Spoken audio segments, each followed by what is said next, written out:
Hello everyone. Today we will discuss about beta pleated sheet structure of proteins. So this is a type of secondary structure of protein. This is a type of secondary structure. So beta sheets are formed when hydrogen bonds are formed between the carbonyl oxygen and amide hydrogen of two or more adjacent extended polypeptide chains. When hydrogen bonds are formed between carbonyl oxygen and amide hydrogen. So these beta sheets are formed when hydrogen bonds are formed between carbonyl oxygen and amide hydrogen of two or more adjacent extended polypeptide chains. So we can see here hydrogen bonds. These are hydrogen bonds.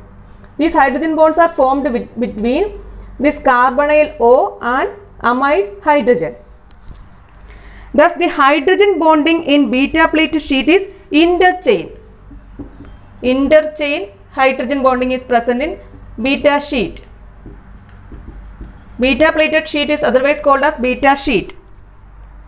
This structure is not absolutely planar, but it is slightly pleated. This is because of the angles of the bonds. Because of the angles of the bonds, the structure is pleated.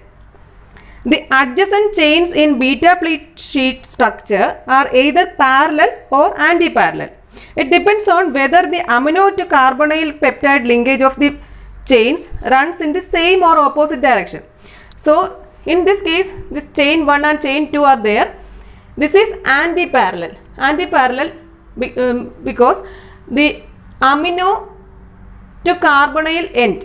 This is amino to carbonyl end. This is in the left direction. But in this chain, amino to carbonyl end is in the right direction. So this is anti-parallel. Anti-parallel means amino to carbonyl end in two chains are in opposite direction. But in the case of parallel, it will be in same direction, like NC. Amino to carbonyl end is in same direction. So that is the difference between parallel and anti-parallel. In both a parallel and anti-parallel beta sheet structure, side chains are on opposite sides of the sheet. We can see the side chains. Side chains are on the opposite sides of the sheet.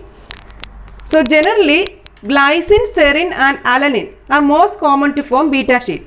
Glycine, serine and alanine are most commonly form beta sheets.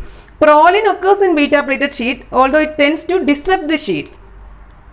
Then silk fibroin, a protein of silkworm, is rich in beta sheet. Silk fibroin. It is rich in beta sheets.